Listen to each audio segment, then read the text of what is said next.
we're gonna move on to like some fun Halloween themed questions. First of all, do y'all fuck with candy corn? Yes. Really? Yes. Because I think that shit's gross. Not us on the same page. I know. I have never tried it. You should try it. I'm gonna bring some next time. Okay. Someone asked, how old is too old to trick or treat? Never. Last time I went, I was 17. Whoa. Yeah, They that's still awesome. gave you candy? Some were like very hesitant. They were like, Yeah. they didn't say anything, but you could tell they were like, well, what are the kids doing here? Yeah. Like, So I don't know. The last time I trick-or-treated was like 13 because the lady in Spanish was saying to her kid, like, isn't she a little too old to be trick-or-treating? And like, I don't think she knew I knew Spanish, so I was like, Crazy. oh. I don't think trick-or-treating, in my opinion, has a limit. Like, if you went to my house and you were like 40, like, I would still give you candy and I'm gonna still hype you up at the door, okay? Like, that has no limits to me. Like, come through. Come through. The first time I ever trick-or-treated was 13, and of course Twilight came out like around that era. So we were all So then we all like trick-or-treated as like vampires Covered and in stuff. glitter. Yeah. Do you guys have a favorite Halloween memory? My favorite Halloween story to tell was we were walking around, me and my cousin, trick-or-treating in the neighborhood, and there was a house was like super scary, and they even got a chainsaw, and they took off the chain, obviously, so that you couldn't. Anyone? Yeah. But we didn't know that. We were like 6 or 7 at the time, and I remember my cousin was like, "No, they're gonna hurt us. We shouldn't go." And and then I remember going, "If they kill us, well, it's whatever. At least we get if they don't kill us, we get candy. Let's go." So I would not survive an apocalypse as a child. My most recent one was actually last year, where I did dress up as Shigo, and I went with my friend Sierra to this Halloween party, adult Halloween party. So there was this costume contest and dance contest. And I decided to get outside of my box because I kind of can dance. So I like decided to do it, and I danced, and then I won. I won the dance contest. For me, my mom likes to remind me and my brother every year that when we were kids, we were in trick-or-treating. I don't even remember. It was like a business. I don't even remember where it was. But they were actually like scaring kids. Well, I mean, my like 6-year-old mind probably thought it was really scary, probably wasn't. But she likes to remind us every year, like, oh, remember when you guys were really scared and you went out crying? I was like, why are you reminding us every year? Because she thinks it's funny. She does think it's funny. Yeah, she probably was. That is so funny. I feel like my favorite Halloween memories were, of course, back when I lived in LA. So where I was living was near Knott's Berry Farm. And if you guys don't know, Knott's Berry Farm was the first theme park to actually have like Knott's Scary Farm or like the spooky stuff before like Universal and all the other theme parks. Like there's a whole documentary about it. So like our city, we kind of have pride in doing that. So all of us would go to Knott's Scary Farm like every year. But there was one year in particular that was really fun, was when Elvira was there. And we got to see a show of hers. Like the actual Elvira. yeah. Oh my God. Oh, not an actor. No, like oh, actually her. damn. She was performing there, and I don't know. I just felt like that memory was such a core memory, and it was so special. And of course, it was like the town that I grew up in, so it was really fun. I enjoyed that. I always think of her around this time of year. Oh, that's so cool.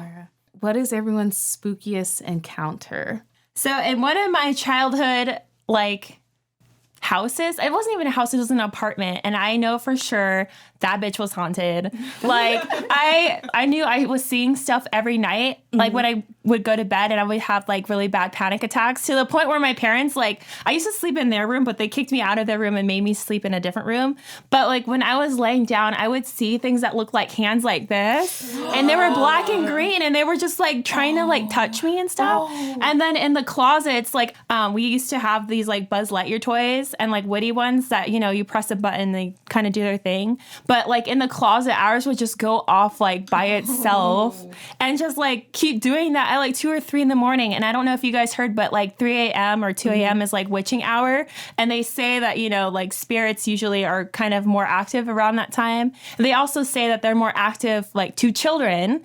So yeah, that was happening a lot. And then of course, like when there's like a poltergeist or something, they feed off of your energy. So yeah, that was super spooky. And then one of my teachers from my Christian school actually came by because she wanted to know like what was going wrong with the family. And she was like, yeah, there is something in here. Whoa, yeah. So we had to move. Yeah. One of many stories. Yes.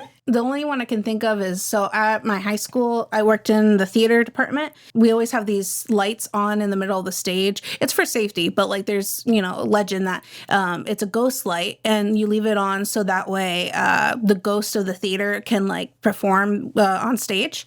And I remember one time I was by myself, and normally we weren't allowed to be by yourself, but like I was a TA. My teacher gave me the key and like asked me to go do some stuff.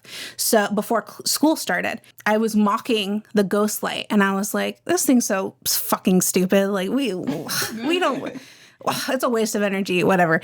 And then I went and did the stuff I had to do. And then I went to go lock the door, which I had done dozens of times before, like no issues. But for some reason, the key wasn't working. And then the bell for school to start went off, and I'm freaking out because I'm not allowed to leave this unlocked. Like I will get in trouble. And like there's no teachers around, there's no students around, and like I'm trying, and I can't get it. And I do like 12 different things, and it's not working. And I'm like, I couldn't explain something that I'd done so many times, like why wasn't it working? And then I like jokingly, I'm like, all right, I'm sorry, like joking around.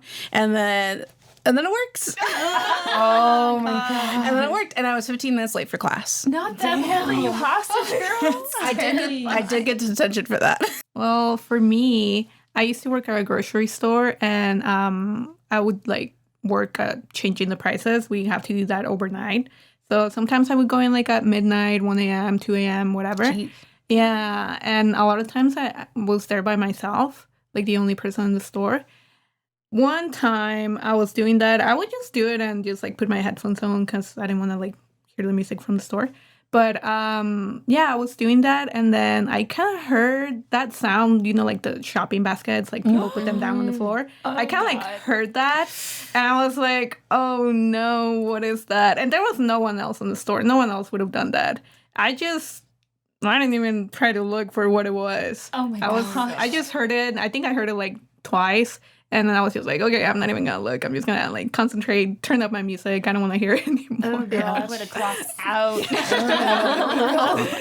I never really had the encounter necessarily, but apparently in my apartment that I was staying at with my housemates in college, there was a ghost that was like in the house that everyone had claimed to have like heard or seen and stuff like that. And then we had asked like, one of my housemates were like kind of jokingly like, oh, have you like seen the ghost around here? And then she's like, oh yeah, he sits at Nichelle's desk in her room. And I was like, what? And she was like dead serious. Like, and I was like, oh, okay. I feel like a lot of ghosts just be chilling though. Yeah. You know what I mean? Oh, I hope so. They just chill. I feel like a lot of them, they don't want to harm you, Well, we're going to end it on a spooky note. Yeah. Thank you guys so much for coming to Nashalloween. Thank you for having us. Okay, happy Halloween, guys. Thank you guys for listening. We'll see you next week for Ask Nash. Bye. I guess we'll say bye to this camera.